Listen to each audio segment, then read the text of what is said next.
Continuamos en nuestro espacio El Negocio del Fútbol, todos los lunes a las 9 p.m. También lo repiten a lo largo de la semana. Los invitamos que estamos con un programa muy interesante como todos y diferentes al resto de programas donde le damos importancia a lo que pasa y sucede fuera de la cancha, pero que incide dentro de la cancha. Así es que eh, el negocio de fútbol con ese perfil a veces académico, a veces de que la gente aprenda de cómo se mueve hoy día la industria del fútbol. Ubicados en nuestra casa, que es el Hotel Holiday Inn Irazú, aquí en La Uruca, contiguo a la autopista General Cañas.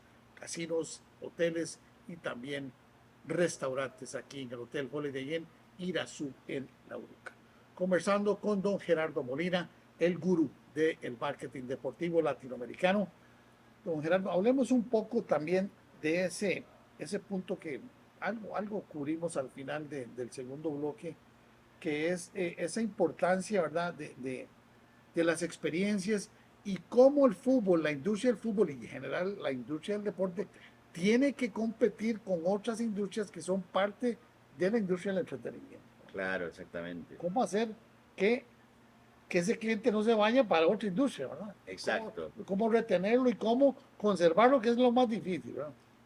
Lo primero y principal es que en realidad en los patrocinios deportivos, en todos, sean pequeños o grandes, sean las sumas que sean y prevean las activaciones que prevean, tienen que concebirse dentro de, ya no de la industria deportiva, sino de una industria del entretenimiento. Ya la industria deportiva pasó a ser parte de la industria del entretenimiento. Por eso a veces en los Estados Unidos se habla mucho de sport and entertainment, es decir, en realidad hay una fusión, basta con ir a ver NBA o basta con ir a ver verdaderos espectáculos, por ni que hablar de las fiestas de Super Bowl, en donde hay una conexión absoluta de la experiencia con los fans, incluso con la alicaída publicidad, en donde en el Super Bowl las cifras que se cobran son inmensas y las marcas tienen que estar presentes porque saben que el nivel de recordación que se tiene de esas marcas estando presentes en ese evento de puro entretenimiento, además de lo deportivo, es espectacular. Claro. Y ese modelo creo que es el que debe trascender. Yo creo que el primer modelo que las propiedades deportivas y muy bien hicieron en tratar de emular fue la NBA con David Stern, cuando transforma justamente la NBA de una etapa muy oscura y una etapa en donde se carecía de patrocinios y era una liga muy menor y menos internacional. David Stern, digamos, entendió en su relación con Nike que debían tener más que un patrocinio, una alianza, y a partir de esta idea aliancista de David Stern hizo crecer a la NBA, hoy creo en el mayor deporte de espectáculo del mundo, ¿no? Claro. Y el fútbol y las disciplinas deportivas deben seguir ese camino. Claro. Pero bueno, en realidad hay que ser muy prolijos, ¿sí? La industria deportiva tiene que trabajar como todas las industrias, de lunes a viernes, todo el tiempo, pensando, procesando, creando, innovando, y las marcas, junto con los gerentes de marca y los directores de las marcas que patrocinan, junto con los directivos y los gerentes de mercadeo de las propiedades deportivas, deben trabajar en conjunto. Incluso las experiencias de Europa con los patrocinios hacen que parte del personal de la empresa que patrocina vaya a trabajar a la propiedad deportiva, se instale en la propiedad deportiva para generar una ingeniería de ideas y de innovación y de creatividad, siempre como foco en el fan, ¿no? A ver, llegar al fan hay múltiples caminos, múltiples caminos. En realidad no es solamente el concepto de llegarles a través de un mensaje interesante, entretenido, de redes sociales, que es básico, porque si no, evidentemente se corre rápido el reel y no hay atención, como dijimos recién, no hay impacto real, sino establecer un vínculo a través de las redes, que sea un vínculo y un puente para el componente físico, que es muy importante, que puede ser día de partido o puede ser las activaciones que se pueden hacer, por ejemplo, en una ciudad en donde todas las ciudades también hoy y muchas ciudades del mundo son concebidas como en realidad digamos, ciudades en donde están brandeadas y hay ciudades que tienen una planificación como ciudad, lo que se llama el city marketing, ¿no? De las ciudades. Entonces, creo que ese es un buen ejemplo como para encontrar un complemento en donde se elija ese entretenimiento en realidad ante otras opciones, como decía don Javier. Entonces, evidentemente la industria deportiva y los clubes no compiten solamente contra otros clubes, es una competencia deportiva, sino que están compitiendo con otras industrias. Pero las industrias, evidentemente, saben los beneficios que tiene el deporte, a tal punto que muchos patrocinadores han encontrado un negocio tan fructífero y tantos clientes fieles que se han transformado de fans en clientes de las marcas, y que esto está contemplado y está medido, que es el trabajo pendiente en Costa Rica y pendiente para trabajar con muchos clubes aquí en Costa Rica, incluso en fútbol. Sería muy interesante que se iniciara este trabajo, que es totalmente metodológico y puede ser totalmente puesto en marcha tal cual se realiza en Europa, porque los estándares son iguales. Lo que hay que diferenciar es la idiosincrasia de Costa Rica, del fútbol de Costa Rica y de los deportes en Costa Rica, para hacer un programa que esté customizado acorde a las pretensiones de las experiencias que quieren vivir los ticos, ¿no? Entonces, esto tiene que ser de esta manera. Ahora, evidentemente, es una cuestión bastante sencilla, pero que requiere de mucho tiempo. Entonces, a veces se resta mucho tiempo y los clubes no tienen a veces el personal necesario. Por eso nosotros como empresa cubrimos esa falencia y colocamos personal, colocamos tecnología, colocamos asesoramiento para que los clubes puedan desandar, ¿sí?, este conjunto de ideas que a veces también incluso aportamos para que ese vínculo que ya existe entre un patrocinador y un patrocinado sea activado de una manera en donde la experiencia sea el centro de todo el eje del vínculo, ¿no? Que el final, el depositario final es el fan, que en realidad para las marcas va a pasar a ser un cliente y, ¿por qué no? Yo diría para el pensamiento de los directivos que llevan a cabo el marketing, tienen que ser clientes de un espectáculo deportivo, porque tienen que trabajar mucho en esa instancia, ¿no? En donde las redes sociales son solamente un puente. Claro. No, son solamente un puente. No es, en realidad, es simplemente un medio, no es un fin. Claro. Muchos confunden el medio con el fin. Y hay que tener mucho cuidado porque es simplemente una media más. Son medios, son ventanas a partir de las cuales uno puede conversar y puede intentar generar contenidos, muy importante, porque acá lo más importante son los contenidos. Pero ese contenido tiene que tener en sí una historia que sea interesante y que sea ejecutada con verdaderas experiencias en donde puedan encontrar, digamos los fans en realidad, digamos, experiencias que hoy no tienen, incluso mucha lejanía con sus ídolos y mucha lejanía con lo que en Europa es tan común, que es los meet and greet y demás, que aquí están con una falta y una carencia muy importante, ¿no? Y mucho trabajo entendiendo ya hoy no tanto la segmentación en el marketing, en los planes de marketing, sino entendiéndolo por generaciones, ¿no?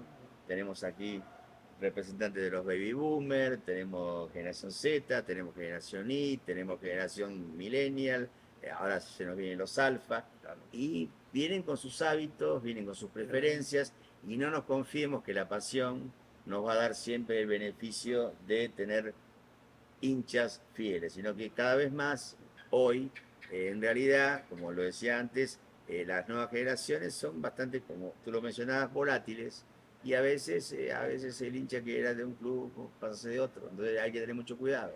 Como el cliente que es de una marca y si la marca no cumple la promesa que le dice al comprar un producto, ese producto no se compra más y se pasa a la competencia. Que ahí es importante, don Gerardo, y yo creo que tanto en la industria del fútbol como en cualquier industria, cómo el muestreo ayuda a todo este tipo de cuestiones, porque, ok, se puede tener X cantidad de personas o número de personas, pero de ese número de personas, ¿qué tan repartido en estas brechas etarias está? Está muy concentrado en un grupo, que la gran mayoría al día de hoy está muy concentrado en un grupo.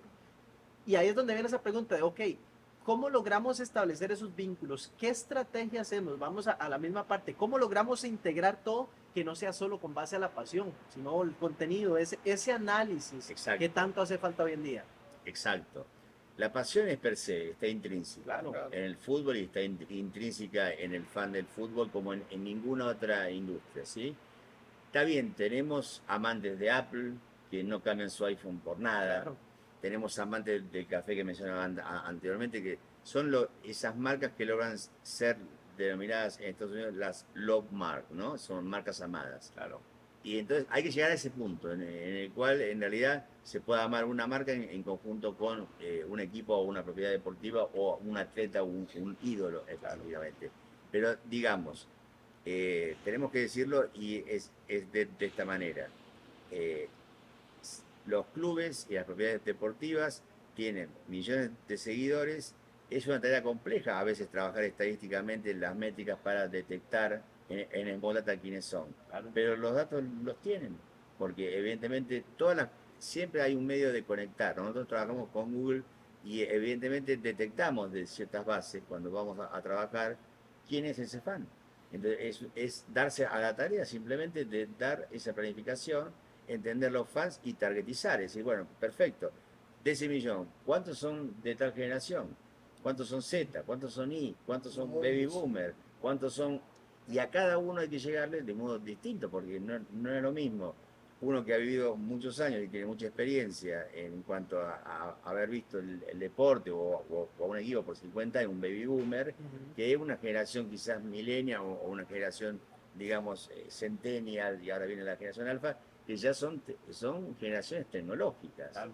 Con lo cual es muy importante que todos los elementos de la tecnología aplicada al deporte para brindar ese espectáculo, es decir, realidad aumentada, todo lo que es, digamos, 3D, todo lo que tiene que ver con la infraestructura de los estadios, todo lo que tiene que ver con las experiencias que uno puede montar a través de la vía pública y de la cantidad por ejemplo, ejemplos que tenemos de digamos, carteles desde los más clásicos y de multimedia básica hasta los biométricos, es decir, y en donde las empresas que brindan justamente estas tecnologías están abiertas, por supuesto, a conseguir, digamos, fans que compren su tecnología, ¿no? Porque evidentemente acá estamos hablando de target y también estamos hablando de grupos etarios que tienen diferentes niveles de acceso económico, ¿no? Claro. Uno cuando va a un estadio, cuando uno ve esos fans, va a encontrar empresarios, va a encontrar gente millonaria, gente de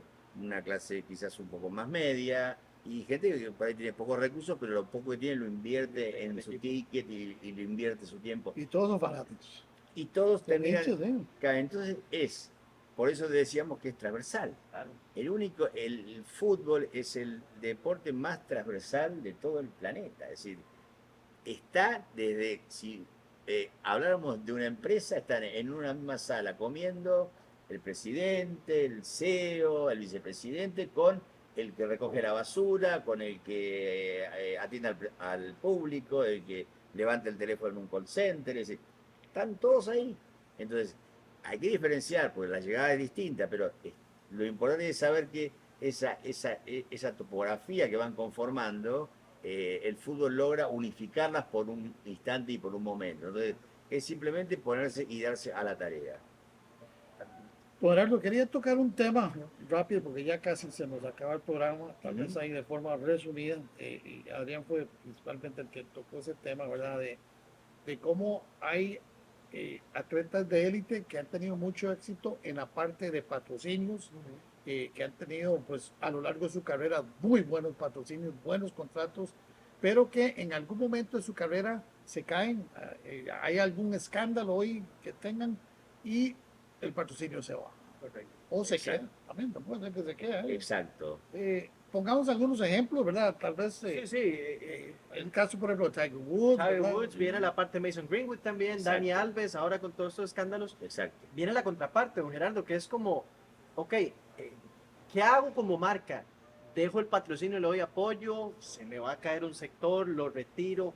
¿Cómo se llega a ese análisis de qué hago con esta Que polémica? son figuras de élite. Claro. ¿no? El caso de Exacto. Djokovic, ¿verdad? El caso de Djokovic. Djokovic también. un caso interesante, Exactamente, el caso de Djokovic, que no quiso aplicarse la vacuna del COVID y bueno, y prácticamente fue rechazado después de jugar a Australia, después de jugar a Estados Unidos, perdió un año y perdió mucho dinero, además, ¿no? Por supuesto.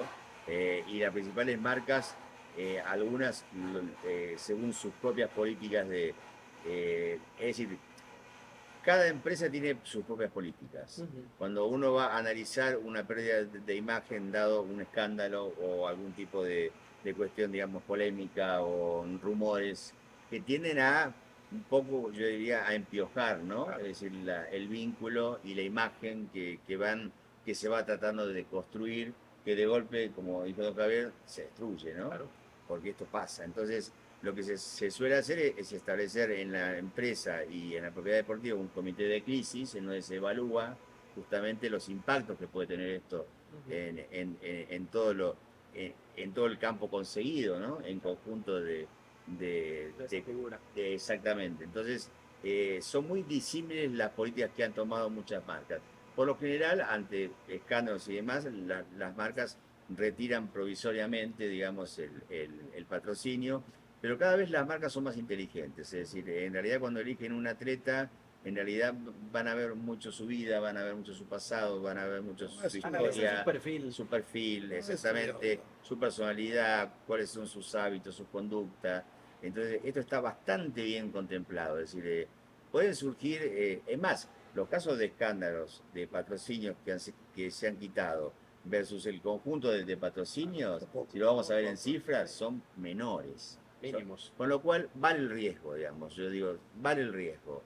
Evidentemente, por supuesto, como empresa nosotros, evidentemente, si viene un patrocinado para un determinado atleta, estudiamos el perfil perfectamente de monetización que puede tener, qué imagen tiene y cómo puede, digamos, colaborar en cuanto a generar y ensanchar justamente ese costado de imagen y de monetización, porque no todos los atletas son digamos, amigables No. con la imagen, No. ¿no? Por ejemplo, yo siempre pongo el caso de Messi, que es el jugador de fútbol que más patrocinios tiene en todo el mundo. Y Messi es un jugador que hemos tenido en la ocasión, en algunos casos, de un poco trabajar su perfil Claro. y en las publicidades y campañas regularlas bastante porque, bueno, evidentemente hay personalidades que son mucho más introvertidas, Calladitos. pero su figura es enorme. Ah, Entonces hay que sopesar cómo trabajar la comunicación y la publicidad con Messi, hacerlo intervenir lo justo y necesario y con la economía del mensaje muy concreto, pero que su figura esté por encima, presente. ¿no? Y hay casos que tenemos de figuras destacadísimas Aquellos en su egos vida, pero terribles. claro, prolijas. Hay, la mayoría los jugadores que tienen los mejores patrocinios y deportistas son prolijos en sus vidas. Por eso los casos son menores, pero evidentemente sí, el patrocinio cuando corre riesgo, uno como empresa responsable a veces de ser el puente, como trabajamos en realidad nuestra empresa trabaja tanto con la propiedad deportiva como con la marca, es decir, trabajamos con los dos y tenemos que velar por la imagen, por la reputación, por la fama y por el prestigio de ambos. Y tenemos que velar por la monetización de ambos. Entonces, tenemos que alertar cuando se prende una luz roja, estar ahí para decir sí o no, continuar o no, y ahí tomar una decisión que tiene que ser objetiva y ver si puede ser un tema transitorio o un tema que es muy fuerte y se va a instalar en el jugador y que en muchos casos terminan con su carrera. Claro. Muy bien. Pues estamos lamentablemente llegando al final de nuestro programa, pero sí queremos invitar a las propiedades deportivas, a las marcas comerciales, también a los atletas que si quieren contactar a la agencia de mercadeo deportivo Euroaméricas, lo pueden hacer, pueden llamar al teléfono 8814-8899, repito, 8814-8899. Nosotros estaremos anuentes a participar y también colaborar con ustedes en su propiedad deportiva, en sus marcas, para tener una relación comercial y así efectivamente colaborar para que también ustedes en algún momento si quieren participar en esta aventura que se llama el mercadeo deportivo. Don Gerardo, si quiere agregar algo más. Sí, digamos, fundamentalmente el hecho de que siempre, digamos, lo que digamos, buscamos en cada, digamos, mercado es que, digamos, justamente entre en este mundo de experiencias, se generen una cantidad de alianzas de patrocinio con las propiedades deportivas y haga que Costa Rica, evidentemente, sea un ejemplo en el deporte, no solamente en el ámbito deportivo, sino en el ámbito de ser uno de los países en Centroamérica y, por qué no, a nivel, digamos, mundial, digamos, cabeza de experiencias importantísimas y que den ejemplo al mundo de que sí, en Latinoamérica y en Centroamérica también podemos hacer las cosas y mejor incluso que en Europa y que en los restos de los países desarrollados. Muy bien, entonces, pues muy agradecido nuevamente con usted, don Gerardo, e igualmente Adrián.